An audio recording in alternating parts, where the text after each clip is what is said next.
I'm Sophie. I'm a student athlete here at McGill University. And one day I asked myself, do ice baths work? Should I be taking supplements to be a better athlete?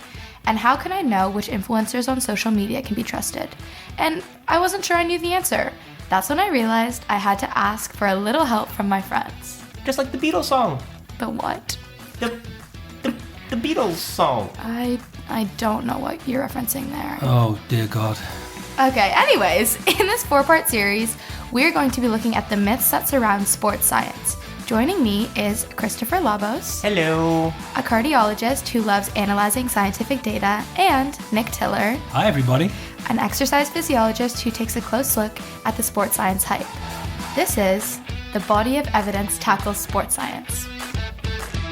Episode 1, Wearables. Hi guys, thank you so much for sitting down with me today. We're going to be talking about wearables, and I have so many questions. So when you say wearables, do you mean like technology devices or clothes? Because I'm just confused. I'm not hip with the new lingo that the young people are using. I am not sure I would be coming to you guys first to talk about fashion, but Scathing. Burn. But Burn. I mean, granted, I am wearing like track pants and a t-shirt right now, but still. So I'm wearing a Garmin right now. Do any of you guys have a wearable device? I do. I have a Garmin. Okay. And I always look at the numbers that it spits out and wonder which ones I should be taking at face value, which ones are important, and where are they coming from? Like, what is a body battery? Right. So we've got, I guess the main ones that we can talk about are, how does it measure sleep? I guess is the first one, because we used to rely on our mobile phones to measure sleep. Or before that, alarm clocks. Right, yeah. And I remember actually when I was at the English Institute of Sport in the UK, we were running sleep studies and we would give people actigraphy monitors that they would strap to their wrists. This was back in about 2008, 2009, before we had it. Ancient times. Right, and now we've got these accelerometers in our watches that can record all of these things. So we can look at sleep. As you said, Sophie, we've got the body battery. Heart rate variability is another one that it seems to tell us that our heart rate variability is too high or too low or just right. And then do we need to aim for a certain number of steps per day? Do you count your steps, Sophie? No, it's like a fun little side metric, but it doesn't influence how I live my own life every day. And I guess as an athlete, you probably get thousands and tens of thousands of steps every day, right? Even more so as a student trekking across McGill's campus every day. Okay. More than anything else. Before we get into answering all of my questions, I did actually talk to some of my fellow student athletes, runners, football players, and the rugby team at McGill to know if they used wearables and to get their opinions on it. Okay, hi, I am Sophie. I'm an undergraduate student studying physiology at McGill University. I also run the combined events, so pentathlon, heptathlon, on the varsity track and field team here. Today, I'm here with a few of my teammates to talk to them about lots of interesting topics that I'm curious about. We're the McGill rugby team. We play rugby at McGill. We use a few apps and have previously in the past to track our fitness and our work in the gym and lifts and things like that. I know that some teams, on the rugby field, they have trackers on their, they put in their jersey, so they can see how much they run, their top speed, any big hits too, I think. I believe in international play they have heart rate monitors as well in the jerseys, but we personally don't have access that. to it. Do you wear any sort of watch or wearable device when you train? I do not, which is really funny because I'm about to buy an Apple Watch, so I guess I will soon. Do you think you're going to use it, any of the metrics to help inform your training? So I will use it on a daily basis just to know my heart rate. I don't wear anything when I train. I am a high jumper, so I don't need it for heart rate monitoring or timing or anything like that. One thing that I am interested in, though, is using the contraption that Neil showed us in the weight room, which measures our explosiveness. There's definitely advantages to having more specific tracking technology for certain things, but I think we've operated well enough without it so far. I think we're a bit more of an old school style team where it's kind of pen and paper or just guys just holding each other accountable for staying fit, going to the gym and things like that. My philosophy as an athlete is very effort-based and kind of listening to my body. And sometimes I feel like that's very distracted by wearable technology, heart rate monitoring, because it's like it's telling you almost too much information when you could just feel what's going on. Okay, so imagine I've just unboxed my Garmin, my sports watch, and I'm getting a set of numbers for the first time, my heart rate variability, my body battery. Are there certain values that I should take with a grain of salt? And if I'm going to be looking at these values, which ones would you say are the most important for me to consider, that are going to be the most helpful in influencing how I train, how I recover, like me as an athlete in general? My advice to you is if you kept the receipt, return the watch and get your money back. Because everything is stupid and nothing matters. Because teenagers have been right all along. You're being very pessimistic. I am being very cynical. I'm told I'm a very cynical person, and I accept that, and I embrace it. I think there are some things that you should take with a pinch of salt, and then other things you have to take with a couple of teaspoons of salt. Okay. Because the variables, the metrics that these things record, some of them it does very, very well, and it's like garbage in, garbage out. Yeah. So if you have, for example, a wrist heart rate monitor, which a lot of these modern devices have now, it can monitor resting heart rate with a relatively high degree of accuracy. Right. But once you start exercising and your exercise intensity goes up, your heart rate goes up, then it starts to deviate from what we'd consider to be a valid marker. So, and that's when we start running into problems in making predictions. Right, and you have to remember that when you're using these things, again, depending on who you are and what you're using it for, you may not need complete accuracy, right? You may not need to be able to differentiate between a heart rate of 120 and 124. It may be good enough for very simple purposes. It's also a question of like, what are you using it for and is it useful to you? So, you know, as far as heart rate monitors go, when you're talking about a wrist-based device, yeah, they're not bad. They're reasonably accurate. If you want that extra degree of accuracy, and they've done this when they compare different types of devices against your actual heart rate as measured with the, electrocardiogram, like an actual medical device. The thing that makes the biggest difference is, do you have a chest strap or not? Mm-hmm. So when you want that extra degree of precision, you really do need a device that has a chest strap. The question becomes, do you actually need that extra degree of precision or not? Because there is a difference between saying these devices measure things accurately and saying this is useful information for me, because how often are you going to use your heart rate to reinforce what you're doing? And the reality is not that often. We used to give people exercise prescriptions, exercise to like 80% of your maximum heart rate based on your age, and try to be between 65 and 80% as part of your cardiac rehab when somebody's had a heart attack. We almost never say that to people anymore because, number one, it was too complicated.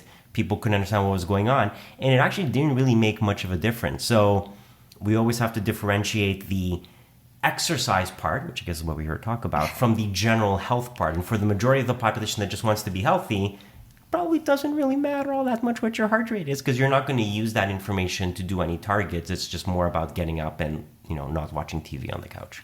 So while we're talking about heart rate, why don't we delve into how these devices measure heart rate variability, and what does it mean and if it's worthwhile using? Because there's actually a lot of literature now on using heart rate variability to decide on recovery days and rest days and sleep, and whether your sleep is effective, and stress levels as well. So, Chris, from a cardiology perspective, why don't you very briefly explain what heart rate variability is? Right. So the heart is the squishy thing in your chest that goes lub-dub. And so look, your heart rate changes, right? It changes from 1 second to the next. It changes from 1 minute to the next. And your heart rate is supposed to be variable. I'll share with you a funny anecdote. Like sometimes we have you do an ECG on a young person and you get a reading back from the computer that says sinus arrhythmia because their heart rate is speeding up and slowing down within the same 10-second interval. And that's because just by breathing in and breathing out, your heart rate changes by a little bit. So when you get a number from your device or from something that says heart rate variability, you're actually looking at how much your heart rate is changing from one instant to the next. And the longer you're able to measure it, the more accurate that number becomes. And so when you are at rest, your heart rate should be very variable, whereas when you're exercising, variability should shrink down to almost nothing, because when you're exercising at peak performance and your heart rate is getting up there to 140, it doesn't change all that much when you're at that peak exercise level. So using heart rate variability is supposed to be a way to establish, is your heart able to be in a quote-unquote relaxed state, if you want me to put it simpler like that. So you want your heart rate variability to be high when you're at rest, and these devices are using that to sort of get a sense of like, are you at rest, are you at exercise, and are you able to get into a recovery period a little bit faster. That's sort of the basic idea behind it. So this is the time period that elapses between each contraction of the heart, right? Yeah. And a higher heart rate variability at rest is considered a good thing. Yes. So, Sophie, have you ever measured your heart rate variability? Is it something that you've considered in your training? It's definitely something that has become a topic of conversation in our training group over the past few years. We have coaches who use heart rate variability monitoring to influence their athletes' training schedule. So that's why I'm super curious about it, because I've personally never paid attention to that metric. I've never used my watch to measure heart rate variability. It's not a number that I've been interested in, but I guess it's really interesting to hear from you guys if it's something that I should be considering a bit more. Should I be looking at heart rate variability day to day to tell me how much I've recovered? Or should I just trust my own body and know, actually today, my heart rate variability says X, but I feel Y, and so I'm going to do. Right. So I guess the theme of this episode is, obviously, yes, you have to listen to your body, but it's like, to what extent do we integrate data in order to make informed decisions, and at what point does that data become a distraction, right? Because it's got to be a balance. Well, and it's an interesting thing. So just one side note, you should definitely listen to your body unless your body is telling you to eat cookies, and then you should not listen to your body.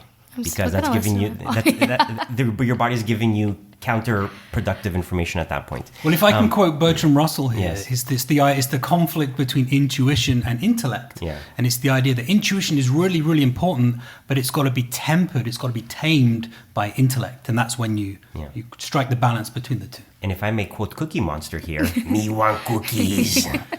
Oh, dear God. So here's an interesting fun fact. When we do cardiac monitors on patients clinically, right, it's called the Holter monitor. You usually wear it for 24 hours. So we do these things. Heart rate variability comes up on the automated report. It's present on every single report. And we routinely disregard it. Okay. Because it is of almost no useful clinical information. It's there. I want to ask people, can't you erase it? They're like, it's a factory preset. We don't know how to change it. It's not actually all that useful clinically. So in terms of diagnosing disease and, treating people medically, it has very little utility. I can see why it might be interesting to people who are training. But again, I always have this sort of conflict where I'm like, well, it's not useful medically, so why are we doing it? And it's really interesting to talk about sports science, because in sports science, you're talking about young, fit people that are by definition disease-free. So it's always really interesting to be applying medical concepts to people who aren't actually sick. So how useful is it? It's really questionable, because we actually don't use this as a clinical metric, in any way, shape, or form. So I guess if we think about the factors that can influence heart rate variability, it's important for us to discuss very briefly the autonomic nervous system. So we have two sides, very simply, of the autonomic nervous system: sympathetic drive and parasympathetic drive. So sympathetic drive is the autonomic nervous system that is activated when we need to speed things up. So when we need our heart rate to go up, when we need blood pressure to go up, if we're going to be competing in some kind of sporting event, if there's a fight or flight situation, we need to be able to respond quickly. And obviously in stressful situations, you'll get increased sympathetic drive, and that's going to suppress your heart rate variability, right? So that's bad for heart rate variability. So if you are overstimulated and overstressed, your heart rate variability in the long term is going to drop. The parasympathetic drive is what we want to activate when we are relaxed, when we're resting. There's lots of studies looking at the effect of meditation, long-term meditation, on parasympathetic drive, stimulating the vagus nerve, and that increases heart rate variability, and so does long-term exercise training. So when you think about the antagonist and the agonist and the antagonist for heart rate variability, we know that having a high heart rate variability relates to elevated parasympathetic drive. So this is the autonomic nervous system that works when we're relaxed and when we're relatively stress-free, right? I think an important point to make up, though, is that also when we talk about heart rate variability, we don't mean arrhythmia. I think I see a lot of people confound those two terms. An arrhythmia is an abnormal electrical activity in your heart. And yes, it can make your heart rate irregular, but that's not the same thing as heart rate variability. Heart rate variability is your heart rate changing based on the actual situation you're in. So that's a high heart rate variability is not a pathology and it's not a medical diagnosis. So I'll say just one more thing before we move on to the next topic, because measuring heart rate variability from your device is probably worthwhile. I mean, it's going to be measuring it anyway, and I think it's worth looking at if you know how to use the data and you don't put too much emphasis on it. Obviously, it's better to use a chest strap because it's going to be more accurate. But you can wear a chest strap for 24 hours. Exactly right. So, and if you're going to just go off the wrist, the wrist device to measure your heart rate variability, it's not going to be accurate when compared to something like an EKG, which is the gold standard, but it's going to be consistently inaccurate. What that means is, so if you're measuring 24 hours a day, 7 days a week for the whole year, you're going to be able to effectively look at trends, changes long term in your heart rate variability, as long as you don't assume that it's necessarily absolutely correct. Okay, so just to make sure I understand, as an athlete, if I'm looking at my heart rate variability, I want it to be high because my parasympathetic nervous system is letting me rest and digest after a hard training session. Right. Okay. So I guess the overall message here is to, if you're going to track this thing, make sure you get long-term data. Okay. Looking at it cross-sectionally in a snapshot isn't going to tell you any information. Okay. But if you track it every day, when you're not getting enough rest, when you start getting on, if you're in the early stages of a cold or some, another kind of virus, your heart rate variability might very well change, as will your resting heart rate. But it's only by having the data long-term that you'll be able to see these kind of trends over time. Okay, cool. Thank you. Awesome. So with that, then, let's talk about body battery, because it's kind of related to heart rate and heart rate variability in that it's the devices are using some of the same metrics to predict body battery. Before you started to look into these questions, did you have any idea what body battery was? Intuitively, I just thought it was my Garmin telling me how rested I was, how prepared I was to do activities, how, I guess, it perceived my energy levels to be. And I never found that it was very accurate. So I am curious to know the metrics that go into creating this number, or I don't know, my Garmin is you are stressed, relax. I'm yeah, well, I'm a student, so. I feel like that would stress me out, just hearing that from my Garmin, from my device. And I find with my Garmin, it frequently tells me that I should be resting when actually I've had 2 days off, or it tells me that I should be doing intervals, and my body's screaming at me because I did a heavy session the day before. So I find that just anecdotally, it's not very accurate. So it's using the resting heart rate and heart rate variability. Again, not necessarily very accurately in absolute terms. It looks at movement data. It offsets it against your sleep. Again, this is assuming that you are wearing this device 24/7, and how much rest you're getting. And then it uses some kind of composite value from 1 to 100 that estimates how much energy you have and your training readiness. So yeah, I think an important point, though, with all of these alerts that they give you is that they are often based on proprietary algorithms that the company does not make public and that have never really been validated. Body battery is not a term. Heart rate variability, we can explain it mathematically, right? It's the beat-to-beat variation in your heart rate. You can understand what that is. And so these devices do that pretty well because it's basically just doing instantaneous math. Whereas this, somebody has programmed the computer in your watch to be when this and this and this happens, generate an alert that says relax.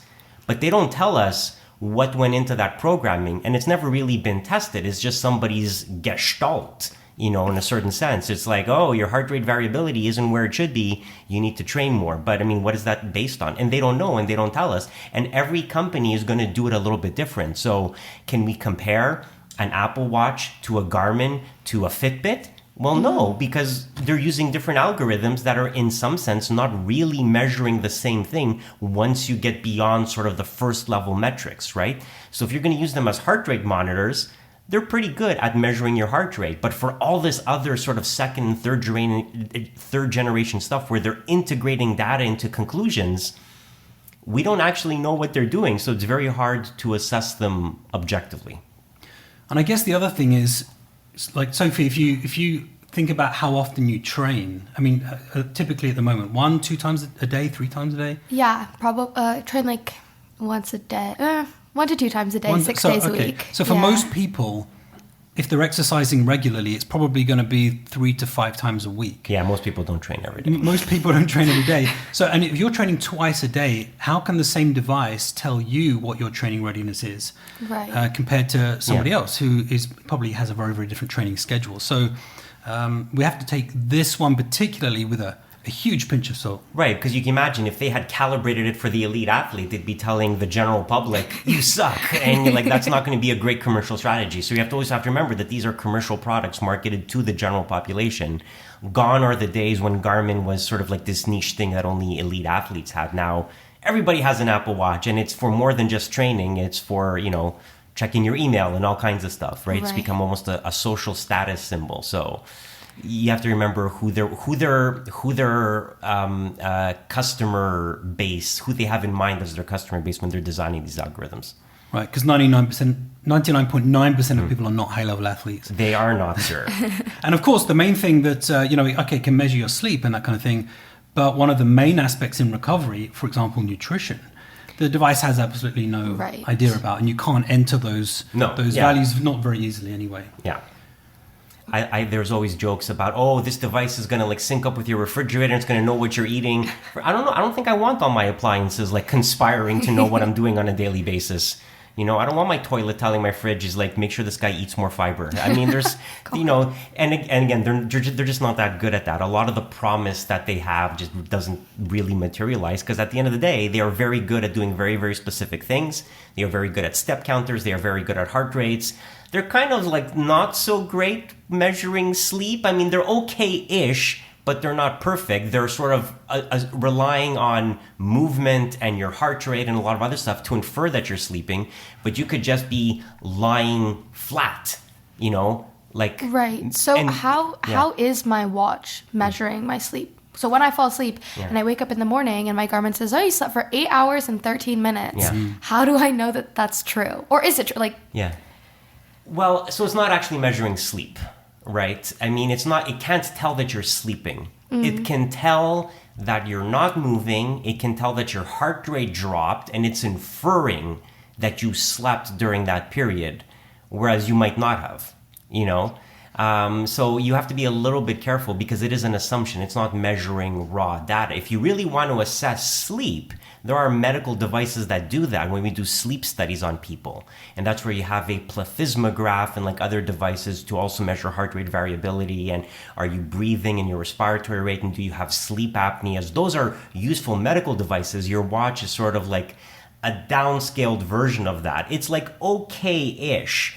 I mean, when they've done studies, it's like they're accurate like a fair percentage of the time. You could probably say they're accurate like 78, 80% of the time. But they're not great in sort of judging sleep quality and what stage of sleep you're in, because there's really no way for the watch to know that. Like, it doesn't know if you're in REM sleep or not. That's not something it can measure. Okay, that was my next question is, okay, yeah, it can know when I'm sleeping, but are there any devices that will accurately describe my sleep state? I know there's like those rings and obviously the watches, and they'll tell you, you slept for 40 minutes of deep sleep at this point in the night. Is that accurate or or not? Well, I guess there's a bigger question here is to what extent can you do anything about it? That's what I'm more interested in, because I'm not a very good sleeper. I'm a very light sleeper. I wake up usually once a night just because I'm just moving in and out of sleep. It's always been the same. And my watch every day tells me that my sleep quality could be improved. Well, there's only a limit to how much I can change that. I can look at sleep hygiene. I can make sure I switch off my devices or use some kind of blue light filter in the hour before I go to bed. I can have a warm shower or warm bath. I can not eat too late. I can not consume caffeine too late. I can do all of these things and I can still not sleep very well. So my watch telling me every day that I need to improve my sleep, it has sort of a very limited utility. And that presumes that you're going to be wearing your watch while you're sleeping. And I mean, I don't know about you guys, I can't wear a device on my wrist while I'm sleeping. It would make me uncomfortable. So for me, I just couldn't do it. And of course, if you're not wearing it, it can't tell you anything. It's like, wow, you slept really well. You were basically immobile for 8 hours. Good for you, sir. But these things I think they've improved because in the early days of monitoring sleep at home, we would use iPhone or Android applications, and they would require you to leave your phone in your bed or on your pillow while you slept, which I don't think is very conducive to a good night's sleep. The flip side is I've been into to a sleep clinic to have my sleep monitored properly with a full-on device. The whole equipment. Right, and I was in a strange environment. The bed wasn't very comfortable. I was hooked up to electrodes and all of these things, looking at my EKG. I had the worst night's sleep I've ever had.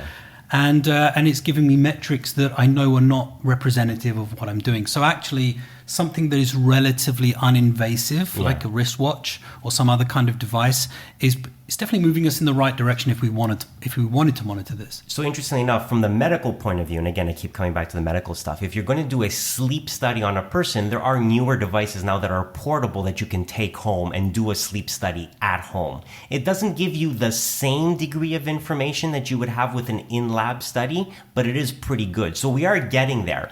But here's the other point. A lot of these devices that are medical grade devices have to be proven and studied to be medical grade devices. They have to be approved for marketing by the FDA, and they have a specific path to market, let's say. Right. Whereas these devices are often not evaluated medically. Like there's no FDA certification behind them, with a few exceptions, like the Apple Watch can diagnose AFib and stuff like that. But so they're not actually useful from the medical standpoint to diagnose sleep disorders. For those, you really do need these medical devices, and these watches are not there yet. They may be there someday, right? The technology may shrink down where this thing that's the size of a toaster might eventually fit onto your watch. We could get there, but we're not quite there yet where they are useful and verifiable as medical devices. Okay, so you mentioned watches being good at measuring certain metrics. Sleep may not be one of them. You said watches are good at measuring heart rate and heart rate variability, and you also said that they would be good at tracking my steps. Obviously, everyone has heard 10,000 steps a day. I've personally never paid much attention to that number, but is it important that I aim for 10,000?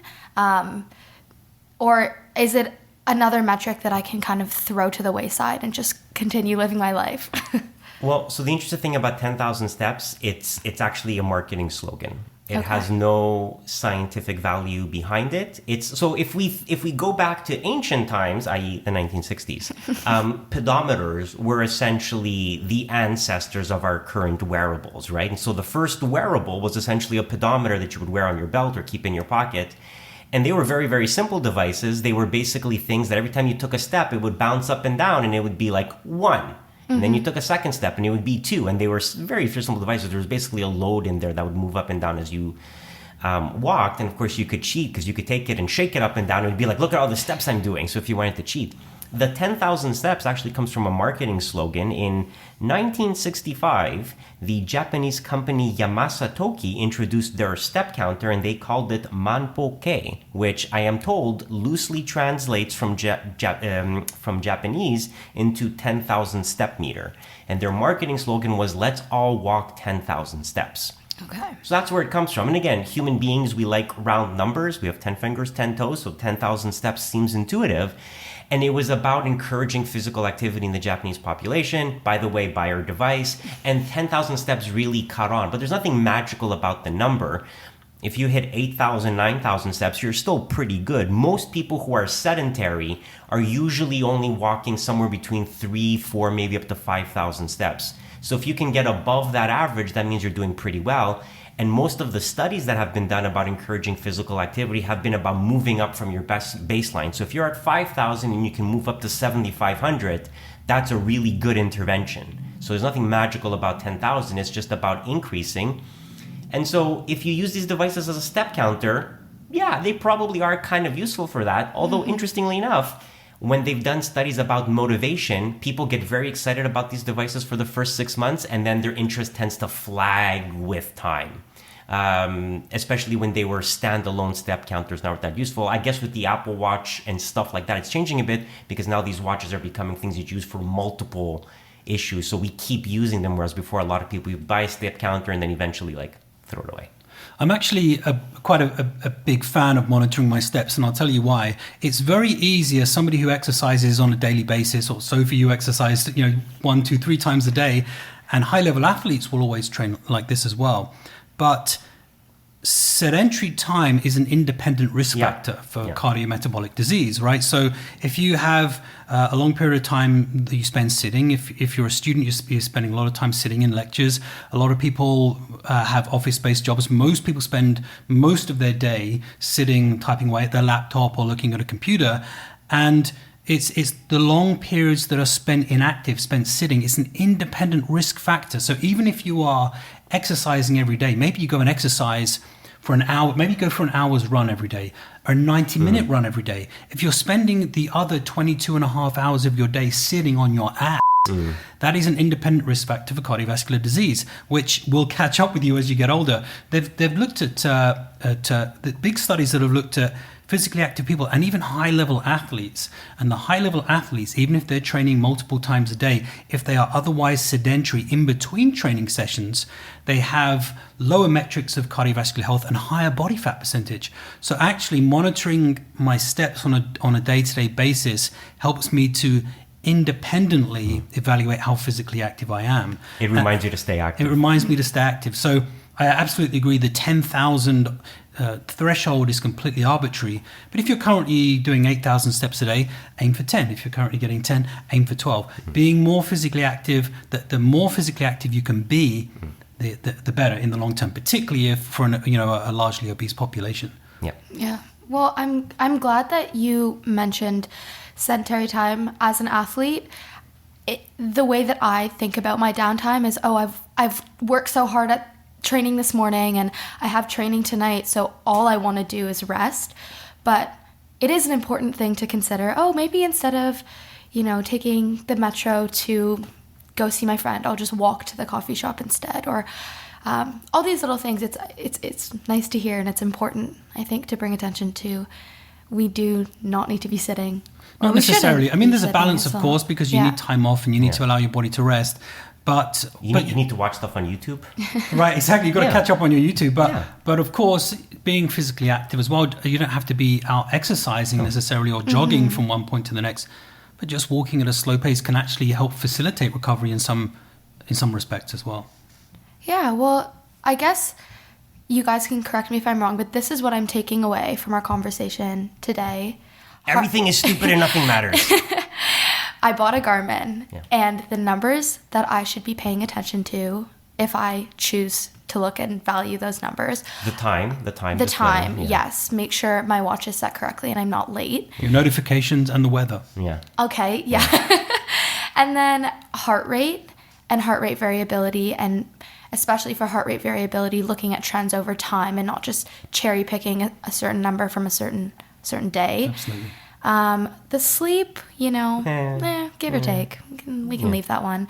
And the steps are a nice indicator of if I'm living an active life outside of just training. I think they'll jolt you out of complacency if you are more sedentary than you realize. And a lot of us are more sedentary than we realize. Okay, well, thank you so much, guys, for sitting down and talking about wearables today. And that's the end of our show. Theme music by Joseph Hackle. You can find him on Bandcamp as Teflon Joe. Illustrations by Luc Ouellette. To support our show, go to bodyofevidence.ca/about or find us on Patreon, Patrons of our show get a bonus episode each month called Digressions. Our website is bodyofelvidence.ca. The Body of Evidence is not affiliated with the McGill Office for Science and Society and is a production of 1254-0851 Canada Inc. And when trying to decide if a study is good or not, remember the Body of Evidence creed. A study in mice is not a study in people. Coincidences are easy, proving causation is hard. Scientific studies are like movies. Some are just bad. We can't stop at a single study. We have to look at the Body of evidence.